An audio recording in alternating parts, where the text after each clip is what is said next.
I'm going to discuss a case with you that has been going on since May the 7th. It started as a missing persons investigation.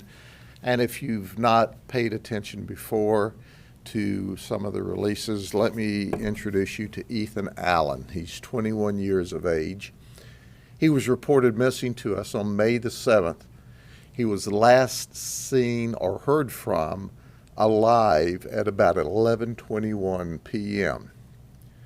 He was staying at 1116 Driggers Road, and he was staying with Talon Page. They referred to each other as brothers. They were that close of friends. Now, we've not released a lot of information on this investigation thus far because we're intensely looking for him, and between the 7th and the 12th, when we initially arrested Talon Page, this was a missing persons investigation that elevated to what we believe to be a death investigation, in fact, a murder investigation. We weren't saying that, as you well know, at the time, but we were looking for him and praying for the best. Last Friday afternoon, we got evidence back from the lab that confirmed that the blood that we seized from the house at 1116 Driggers Road, where Talon lived, was in fact Ethan Allen's blood. We still have not found Ethan Fussell. We know that he was last seen and was staying with Talon Page, his best friend, or as they call brothers. We have every reason to believe at this point that Ethan Fussell is a victim of murder. We don't know where he is at this time and place. We found evidence at Driggers Road when we served a search warrant where they were trying to clean up the crime scene. There was a significant amount of blood there. We know that there were drugs sold and used at Talon's house on Driggers Road. We know that there was an argument, according to witnesses, between Talon and Ethan, and we believe it was over either money or drugs. Now, we arrested Talon Page for disposal of a lighted substance because we wanted to get him in jail. We wanted to get a fresh set of fingerprints. We wanted to arrest him for something. So the disposal of lighted substance was when he threw a cigarette on the ground. Now, that's a pretty small criminal charge, although it is. That's what he looked like on May the 12th. This is what Talon Page looked like on June the 2nd when we arrested him. You see the difference in his looks? Well, why does he look different? It was Talon's own statement to us. I cut my hair because I was on the run. I knew you were looking for me. But who was he with? Well, he was with Adani. We know that Adani sells drugs for Talon. We know Adani is a dope user. We know that they sell dope out of the house on that occasion. We know that Adani is a gang member, at least according to him. We know that, according to the criminal history, that Talon has 11 previous felony arrests and 16 misdemeanor previous felony arrests.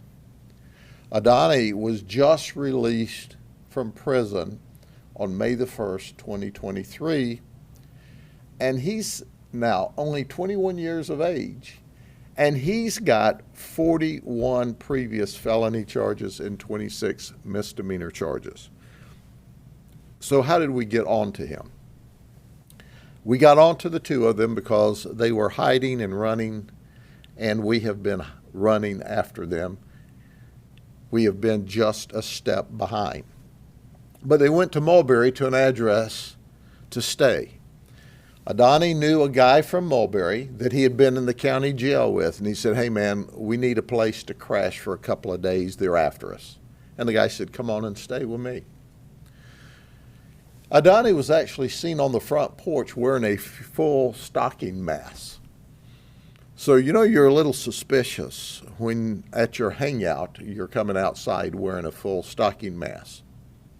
No one said these folks were Rhodes Scholars, okay? They're criminals. And we have reason to believe that Adani took part in the murder, but Talon Page was the primary source to murder his best friend. So we received a call. Our deputies responded immediately, along with canine support, aviation support. We surrounded the house and took them into custody. They've not talked to us at this time. We've charged him with tampering with evidence and accessory after the crime of murder. But I do want to say something else about Ethan. Ethan's not a bad kid. In fact, he's just the opposite. He's a good boy. He was only 21 years of age. He was growing up. He didn't want to go along with mom and dad's rules at home because he's growing up, so he moved out. Unfortunately, he befriended the likes of these folks, okay? Now, that's what ultimately cost him his life, was who he was friends with. But I can tell you, he has zero arrest history. He's never been in any trouble with us at all.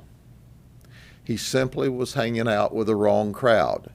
Now, when your mom and dad tells you, if you hang out with dogs, you get fleas, they know what they're talking about. Because the reality is, this was a solid kid. And he is now deceased. And his body, we don't know where it is. We want to return Ethan to his wonderful family. He comes from a wonderful, beautiful family who have been totally cooperative and worked with us. We have over 1,000 hours of investigative time in this case so far, trying to find Ethan and holding these folks accountable. There's going to be more criminal charges. There's going to be more people that are arrested. But ladies, I know that you thought it was a cool place to go hang out at Talon's. But, you know, here's what Talon really thought of you. This was a sign he had in the house. So I would encourage you to understand that you're wonderful young ladies. You're not what he referred to you on this sign. And if you're protecting him or hiding him and he's wanted for murder, nothing good is going to come from you keeping your mouth shut. So if you're one of the young ladies that's just hanging out there because it was a cool thing to do, we'd like to have you as a witness. We'd like to have you cooperate. We would like to have you tell us where Ethan is so we can return him to his family. And this is what Talon and Adani and his buddies really thought of you, okay? So quit defending someone who thinks that you're not a first-class citizen, that you're something less than that. And help us get these guys appropriately charged and return Ethan to his family. Are there any questions? Sheriff, did somebody at the house in Mulberry recognize them? Yes, they sure did. It was actually someone in a neighbor's house who saw them coming and go, I've seen them on social media, I've seen them on the news, and so it was someone in the neighborhood that called and said, hey, these guys are at this house. Can you speak at all to some of the charges against Adani? There's aggravated assault, false imprisonment, things like that. The previous charges? I'm not sure. Yeah, those are previous charges, and no, I don't have the details of the previous charges, but Adani just got out of prison. I think he was sentenced to 3 or 3.5 years. But this guy's only 21 years of age. These are just bad actors. They're nasty, mean, violent people. Look, when you have dope and you have guns you have death. And unfortunately for Ethan, that's what happened. We want to find Ethan and return him to his family. Ethan's mistake was he trusted someone who he thought was his friend. And ultimately, the guy got mad at him and murdered him. And the person that was hiding these guys, I mean, they're facing charges as well? That they're still under investigation at this point in time. There's lots of other people who may be watching social media or watching the news report. They too will end up in jail if they don't smell the roses and start cooperating. The investigation is ongoing. It's not over. There's a lot of work to do, but the best thing we could do is find Ethan. And after all, I have this thing that I like to share occasionally. You can be a suspect or you can be a witness. You can be a suspect or you can be a witness. You can sit in prison for decades or you can be a witness. The choice is yours.